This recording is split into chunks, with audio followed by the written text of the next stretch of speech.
Hello, hello, hello. It's your boy Terrence, aka the Music Master, coming from lovely Tupelo, Mississippi, home of Tupelo Music Academy, Team Music Masters. This is the Music is Life podcast. We are here to serve the music community, creative community, and all different types of forms and fashion dealing with music and business and ministry and marketing. And today we have a fantastic guest that's going to drop some gems for us. This is a young man that I admire in the community. He's put in his work, he's put in time, he's mentored others, he's worked with ministries, and he's helped. And I think he will be a blessing to the M Tribe. But before we get to him, we do have a few things. On last weekend, we did have a successful in-person and virtual open house. We had some parents to come through on in the academy space and online, which is new for us. We're trying out some things, and it seemed to work conveniently because families are busy now, and it's the summer, but it seems like the summer has just gone so fast. I went to register my boys this week, and they're already talking about open house July the 30th. I was like, man, we just got out, and even for my school, I'm already looking at back to school. So with that, we got to give opportunities for our families to come in. Some can come in person, some can come online. But with that, we wanted to show some of our families what we have to offer, to show that our community is here to help. We're here to assist, and we're here to have fun doing it in music. So music lessons and music in general is on the top of our list every day. We want to provide that fun opportunity for people to learn, people to grasp. And so those open houses were very, very opening for some of the parents. It gave them opportunity to ask questions to teachers, got them to ask questions to even parents who sat in the room. And it was a really, really good time. On the other part, it's July, and we're getting ourselves prepared for our summer music concert, which this summer we're doing 2 days. We have Saturday and we have Sunday, August the 17th and August the 18th. Some of our students will be performing at my home church, STL Ministries at 839 Shell Street. It'll start at 4 p.m. on both days. This is open to the public. We'd like for you to come and join us. We share in the music with friends and family. And on that day, we'd like for you to come out. That is an open house music summer concert and recital, August the 17th and 18th. Our children will be sharing with their friends and family. We will have vocals, violin, we'll have pianos, guitars, we'll have some wind instruments. So that's a good time. That'll be August the 17th. We'll be preparing for that. Also, August 1st, we'll be getting our back to school and all that prepared. But that's just a little housekeeping for us. We're going to jump into the podcast. Today, we have a special guest with us. I reached out to him and asked him would he be a part of the Music is Life podcast, and he said absolutely. And I was very honored and excited to have this minister of music who has put in his time and work to work with ministries and do his own thing. He's so talented. His wife is super talented.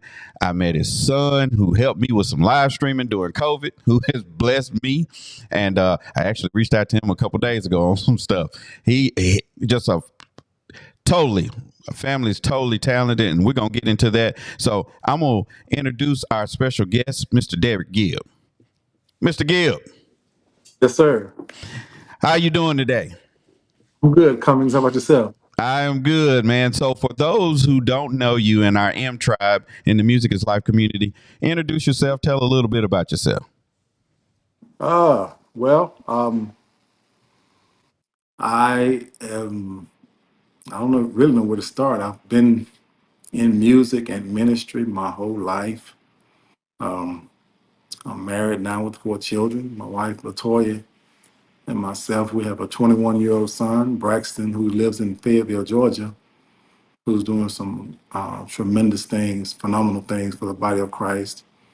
Then we have twins that are Braylon and Kirsten. They're the younger of the tribe. They're going to the 11th grade. And then my oldest daughter, who's 18, she's going to Northwest Community College um, and scholarships. Lives are really spread out. My children are very talented.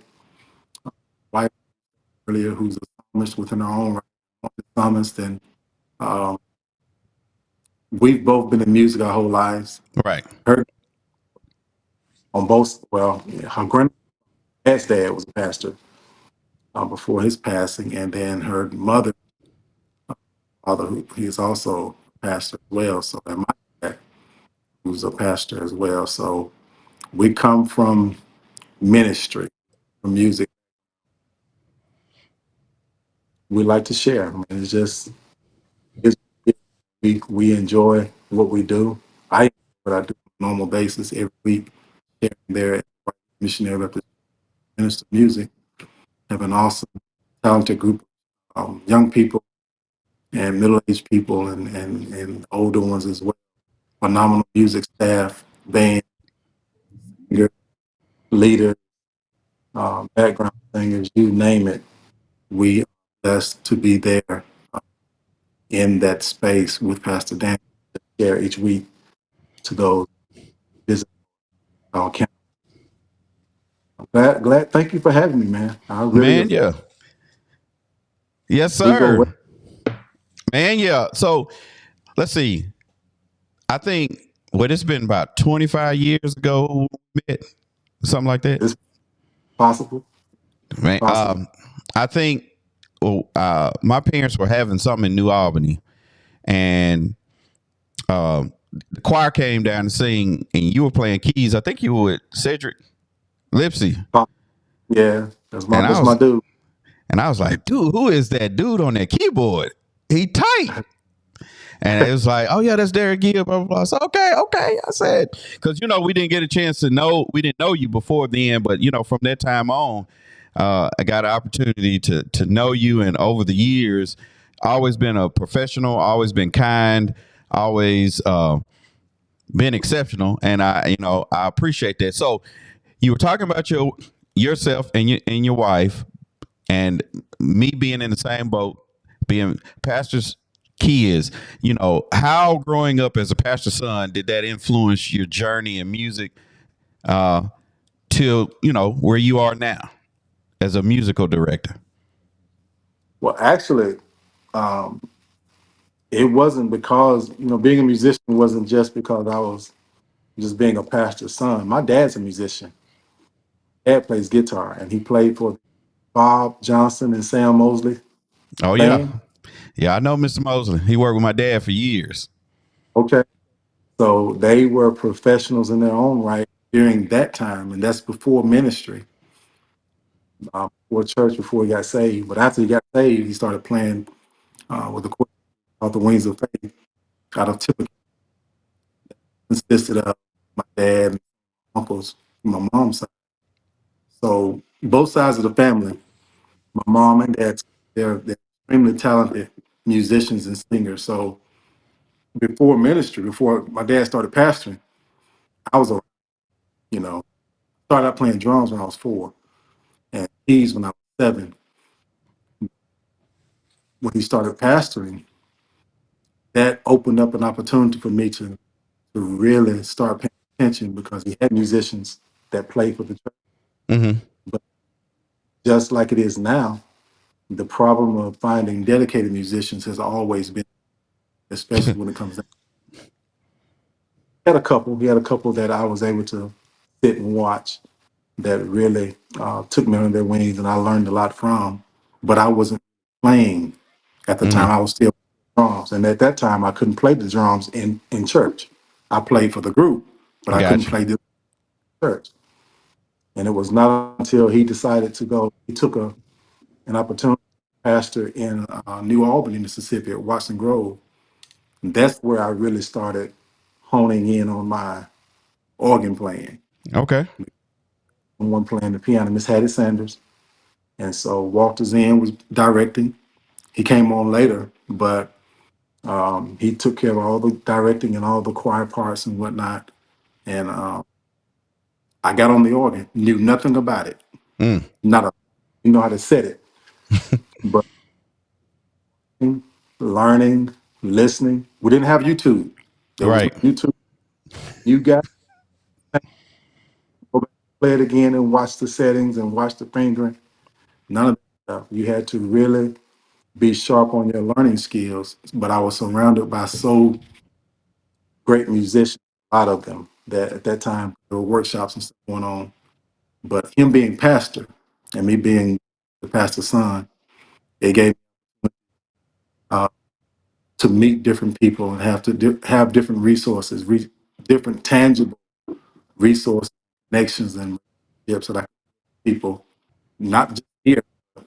When we went to preach in Texas, Chicago,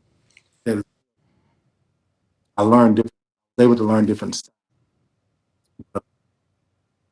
There were, I mentioned Walter Zen, but you got people like James Judon that Oh took me yeah. under his, who was a phenomenal musician, but even he was a phenomenal friend, Hmm. and my trust me with him.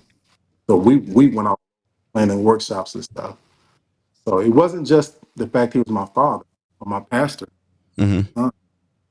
He it was that I had it on both sides of the family.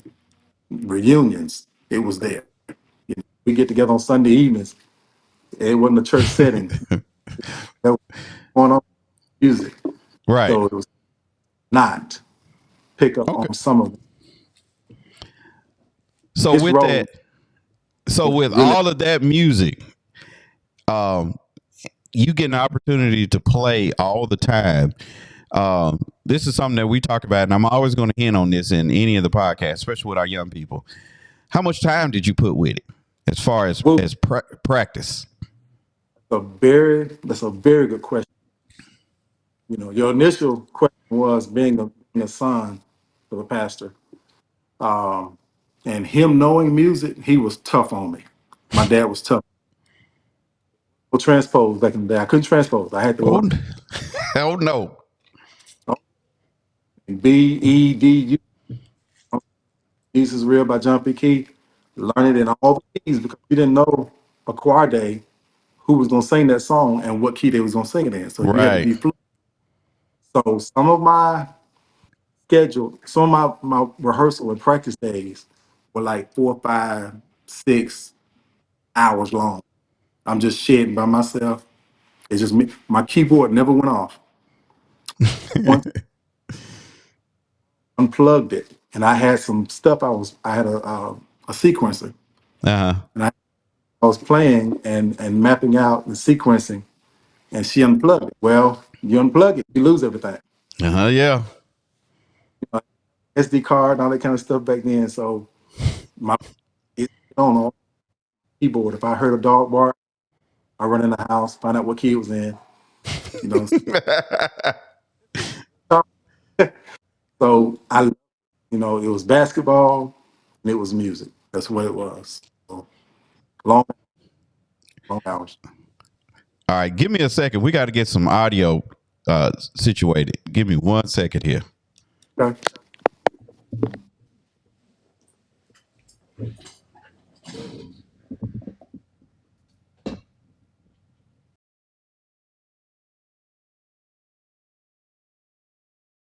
Let me see. What about now? Because your audio was kind of going in and out on me. Okay. Is that better? Yeah, that's a lot better. Okay. All right, let me turn this up. Man, that's a good story right there. Yeah, man. They stayed on me. Um, yeah, because the transpose, and I know you know Mr. Willie Geis who works with me. He tells students we don't believe in the transpose. button. We're not going to But use that down here. We're going to learn our keys. I hear him say that all the time. And I know on saxophone, I don't get no transpose button. It's either you know the keys or you don't. But the practice time, you said your keyboard never went off. I never turned it off. It said all the time. Love it. I love it. So in that, what was some key lessons that you learned throughout the years becoming, you know, the player that you needed to be? What were some of the lessons that you learned? We talked about knowing your music in some of those podcasts, or knowing the vibe, or knowing how to play, or knowing how to get in. And what was a lesson that you learned that you kept with you, that you keep with you now? Well, I'm always a student of music. Music evolves. Um, Teacher as well. I don't have a music academy. Is, so Steph, you're doing a great job, by the way. I've sent several people that way, have at least recommended your. So keep up the good work, Mr. Cummings. But things that I've learned over the years is that, and it's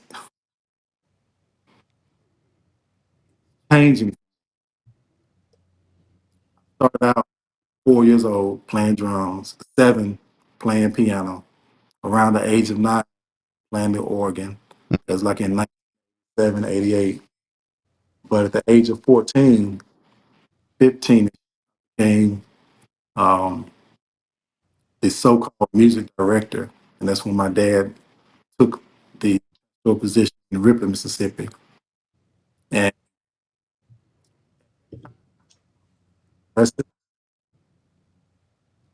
and turning heads, having the chords, the fat chords, and the latest riffs, runs, all the different tricks and things that come along with it. Right. But over time, that has changed. My playing has slowed down a lot Mm-hmm. as well. Key fundamental things you sort of retain, but one thing that I've learned is play what makes play. Continue to be consistent in those things because I'm ministry minded. Right. When I train now, or when I teach, or when I talk to people, I'm not talking to them, um, sending them to the stage to play for a band. If they get that element, that's cool. Then that's you want that as well. But it's more so for those who really are looking to grow instrumentally in Sunday morning worship, because that's where I spent most of my time. Right? Right. You I'm 46 now, so do the math. I have to go on the road as some of my counterparts and peers have, and I congratulate them and celebrate them in doing that. So try to teach them continue to be consistent in what makes sense. Learn the music. Mm-hmm.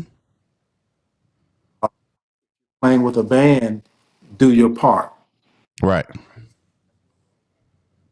And if you're not playing with a band and you're having to do multiple things to fill in those gaps, then make sure you do that well without it being so muddy. But just pretty much to answer your question, just stay consistent with doing that, um, and making sure that your commands as a music director, they are simple and understood, so that everybody can continue to play as a unit, Yeah. collaborative. You know what I mean? I like it. I like it. On that, so in the situation to where you're dealing with, uh, what are all your roles and responsibilities as a music director? Because we have some people that are growing into their ministries, and we go in levels, because where I started now is not where I'm at right. Where I started then is not where I'm at now. So as people grow, what are some of the roles and responsibilities of a music director? As a music director in any setting or general setting, or Just it's sort general, just general. Let's take general church setting. well. let me use from because I haven't been, like I said, on some of the stages that some of my counterparts have, and some of my peers and others. Um, this is what I look for in a music director: someone who knows the music well enough to guide the band in that particular set Sunday morning, but who can also hear spirit what's necessary. There's a saying that I picked up on years ago in a conference in Georgia, and Kevin Bond was actually teaching the class, and one thing Hmm. he says, "Play heaven, now hear heaven, play heaven." So when what is God? And another thing he had an acronym flow, follow the leading of the wind, Mm. and I follow the leading of the wind, the spirit. So if you know the music, Hmm. it's hard to be a music director if you don't know the music True. or know to be able to guide the other guys in a different way. If you hear something that needs a different arrangement, different um, number system for the bass player, something like that, be able to hear that and be able to call it out and initiate that change without there being what my friend Cedric Lipsy calls a spirit of confusion. Right. Right. Hey, one person is doing one thing and someone is doing something else. Correct. Knowing the music first. So know your music and be able to lead not only in the musicality, but also in spirit. You have to be prayed up. This is not something we do just for Sunday morning. What kind of time have you in to consecrate your mind and those things to hear, from that worship service? I like that because generally people cut on the instrument, cut on the amps, cut on what they got, play, and get off the stage. And the preparation before, whether it's spiritually or naturally, is not approached. It's just I'm gonna perform, I'm gonna get off the stage, I'm gonna do what I want to do.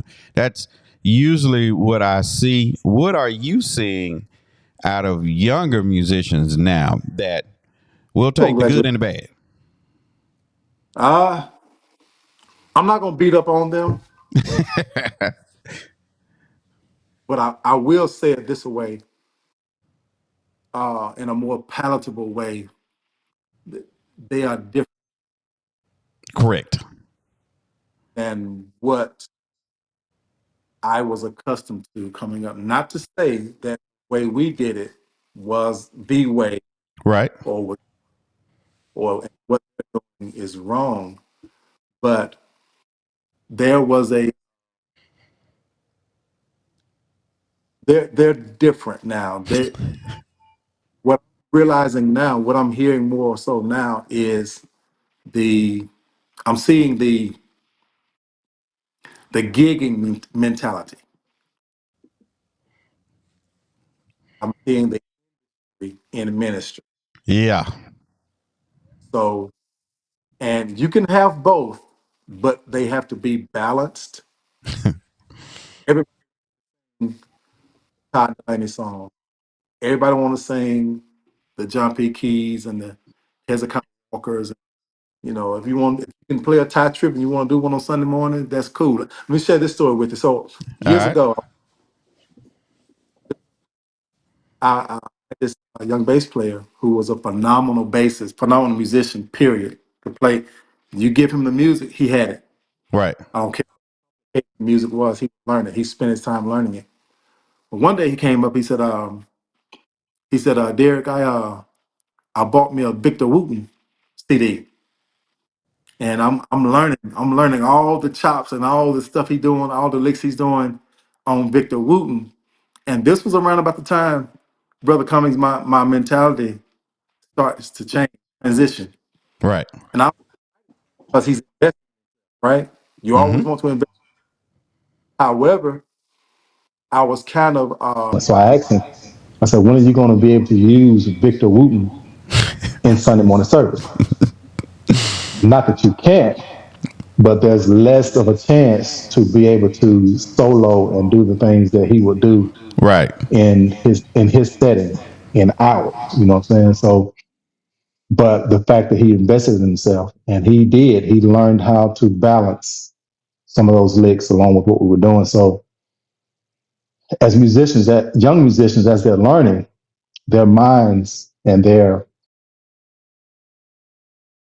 being able to retain and learn so quickly, and just like sponges, there needs to be a balance Right. of the two. And so, being under somebody who can help them shape those things is key. The disturbing thing is that they don't want that. Does that Oh make sense? I man. mean, it is they don't want that. They already have it.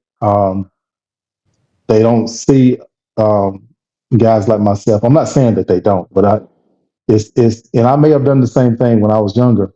But when you don't see someone doing the things that you are aspiring to do, then you're less likely to listen to them. True. But so I mean, I don't get it. I mean, I see a group. I see some. I'll take Isaiah Walker, who I know Tremendous musician.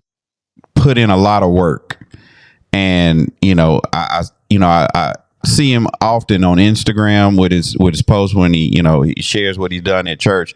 And I remember this young man, when his mom first was talking about him playing and just the time he put in.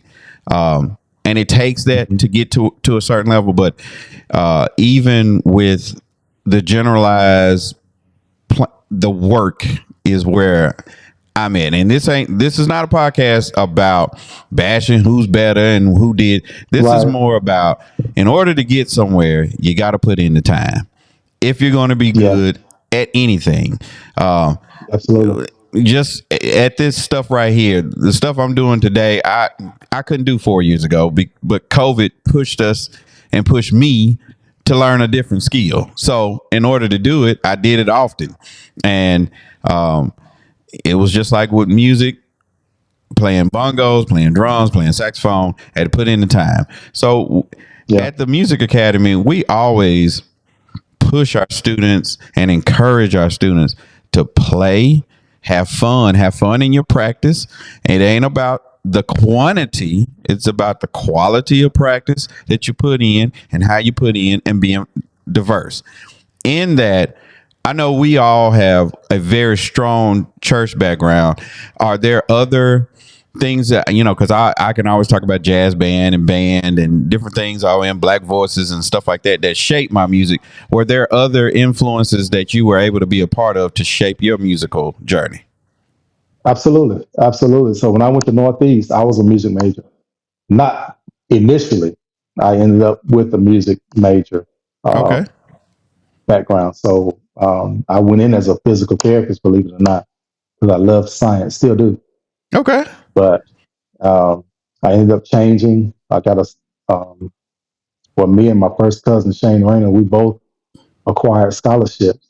And what was crazy, I knew it was God because I couldn't read music, right? I Right. took lessons, took lessons for 17 months, and I could read it, but I would have to pick it out slowly Okay. because playing with my dad, I had to pick it up by ear.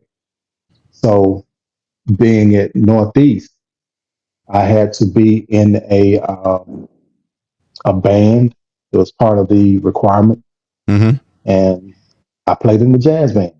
Okay. And we did jazz music, we did the blues music. Um, I would go in periodically to listen to Campus Country practice and some of their shows, and then we had the BSU, the different bands there, but then Black Voices of Northeast.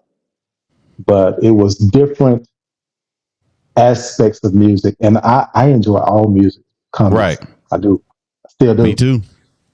You know, um, the way back in the day, the Baby Faces and Gerald Levert, and I Yep. mean, you name it, the love music, the rap music, all of that. I played it And when I didn't know better, I played it in service. And my dad, not knowing my dad would knew that stuff Yeah. and would reel me back in. But there was no lyrics. We just played during the offering Right. or something, kind of expedite music, expedite the service.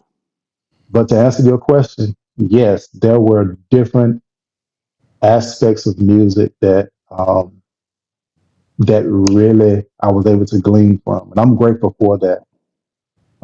So the guys that are able to do that now, the cruise ships and the different venues and Right. stuff like that. Hey, I take my hat off to them, you know, Yeah. and to be able to Yeah. just separate, and have a clear conscience in doing so. So Well, I mean, I never really personally got caught up in it because, I did band, and if you're doing stands music, we were playing Louie, Eye the yeah, Tiger, and yeah, as you get up and at ICC and playing jazz band, Kaleidoscope, you're playing Doobie Brothers and stuff like that. So it never really bothered me, but at the same time, I try to keep it in check yeah, because yeah, I'm a PK, and at that time, yeah, things were a little different 25, 30 years ago with the secular music. yeah, but yeah, but at the absolutely. same time, we would, we gonna throw a little MJ in the church service. We're gonna throw a little Whitney Houston in. you Yeah, know, that's just a yeah, part of it. And and the thing about it is, I will say this, and I'm not gonna say my parents knew all the songs, but there were a couple of my mom. She's the musician. She would catch a couple things, look at us, yeah, and we yeah, we dial it back a bit, but at the same time. She just didn't yeah, harp on me. That's wrong, and you going ahead. She yeah, never did that. But yeah. Right, right. keep it in perspective. And like when I got a little Yeah, older, my dad was like, "Now I know you listening a little something, but make sure you keep your heart right." But yeah, anyway, that's a whole absolutely. nother That's, podcast. Whole nother podcast. there you All go. right, so we're gonna wrap it up. It's been a great interview. I do want to ask you a question. Now we have um, parents who come in, they're noticing things. Your dad noticed something in you. My mom noticed something in me. What would you encourage parents who are seeing their child be involved in music? What would you encourage them to do in order to get them going in music? Because a lot of times people just don't know. Now, sports, they know, hey, we can do this, but with music, it's just kind of like, I don't know what to do with that. What would you tell a parent who had a child like that? Well, I would let me let me speak from this angle, since I'm a father who's a musician as well, and my son who practices melodic B, who's doing very well for himself in ATL and areas like that. So um, with his music and production stuff, I invested in myself, not knowing he was going to pick up the banner and run with it. Mm-hmm. So the studio was mine. I had Okay. it because I write a little bit, and so I was working on some things, and he wouldn't touch it Mm-hmm. until later. So the advice I would give to parents that you may see your child showing some type of interest. Music costs. The equipment, it costs. You can pay as little or you can pay as much. If they show an inkling of interest in something, guitar, drums, bass, keys, or whatever, start low and perhaps invest in it. And then after you see that interest grow and their talent skills grow, then let the investment grow with it. That way, if you decide later on, or they decide they don't want to do it anymore, you haven't put in a lot of money for something you can't get rid of for the same amount of money that you paid for it. Right. So I would talk to them, kind of see where they are, not push them. My mom and dad, and I'm sure your parents did as well, they pushed me. I didn't have a choice. Okay. But I'm grateful that they did push me, because had they not, I may not be sitting in front of you right now. So Right. I'm humbled over the fact that somebody pushed me or thought enough to invest in what I was interested in. So I would suggest the same thing. Maybe a little pushing, but start low in your investment options and then grow with it with their Yeah. interest. I totally agree with that. My first saxophone was a very used saxophone. It was two things. My mom said, "We're gonna start you off with this, and if you show us that you are serious, we'll get you. We'll move you up. Yeah, But even with absolutely. this, you going to have to be." And this, she used this word. You going to be a good steward over this Yeah, instrument. yeah, And it was implied that we ain't buying this for nothing. Now I know right. parents come in here, and we have some parents. With my children, I didn't push them. Cooper came to me and told me, "Hey, Dad, I'm in band. I'm playing saxophone." I was like, "Okay, son." Cool, I wanted cool. him to discover, Yeah, yeah, but at the same time, once he did, I was like, "Okay, now you got to practice, son. This is what we gonna practice over here." well, look, man, that saxophone paid off, man. Cause look at you. It did. It's Yeah, and that would be a whole topic. The saxophone for yeah, me has yeah, opened so many doors. Even when I work absolutely. in secular jobs, we're gonna talk church. Secular jobs. When people Yeah, find out I could play, when I worked in the school district, "Hey, Mr. Cummings, can you play for this?" Or yeah, if I, yeah, when I was working at Toyota, when we were together for a brief time, and when I yeah, worked at SAG, somebody yeah, knew, they would recommend me to play at different places. So the saxophone has opened many doors for me. It absolutely, was my lane. It led me to Music Masters, led me to Tupelo Music Academy. So it's been a blessing. Led me to meeting absolutely, you. So absolutely, man. I'm grateful. I'm that grateful. music has been a blessing. I appreciate everything you have said as far as the approach, because I can understand that you have a very serious approach. And most people, I think I was seeing Pastor Fleming put this on Facebook. He was like, "I just wish my generation would take things more seriously. Everything is not Yeah, a joke, and it's yeah, not so serious where it ain't fun." But you want to make sure that you're good, you're on time, you sound good. And I love the part, let the music make sense. I mean, yeah, we all over the place. Just yeah, bring it in. Bring it in. yeah, yeah. Uh, As a unit. and I appreciate what you brought with that, Mr. Gibb. We're gonna close it with this. I want you to stay on, but I'm gonna come right back to you. Okay. I appreciate Mr. Gibb giving those gems to the M Tribe, and we definitely will have him in a different capacity. I will talk to him after the podcast about that. I'll be right back with you, Mr. Gibb. Don't go nowhere. Okay. Remember, August the 17th and the 18th, we do have our concert recital, Tupelo Music Academy. We have our students. We're performing on August the 17th and 18th. Also in October, we'll be performing. And in December, the end of the year, the big Christmas recital, December the 7th.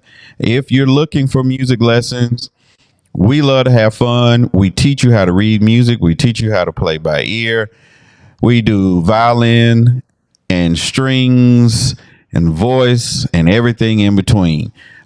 We have a great staff down there at Tupelo Music Academy. If you're looking for music lessons for all ages, we have them from 3 to 87. We'd love to have you at 1186 Cliff Gookin Boulevard here in lovely Tupelo, Mississippi. This has been the Music is Life podcast, sponsored by Tupelo Music Academy, Team Music Masters. I'm your boy, aka Terrence Cummings, aka the Music Master. Again, we want to thank our great special guest, Minister Derrick Gibbs, for dropping gems for the M Tribe. Y'all look to see him in a greater capacity in the Tupelo Music Academy Music Masters family. I'm your boy Terrence Cummings, aka the Music Master. This is the Music is Life podcast. Y'all be blessed.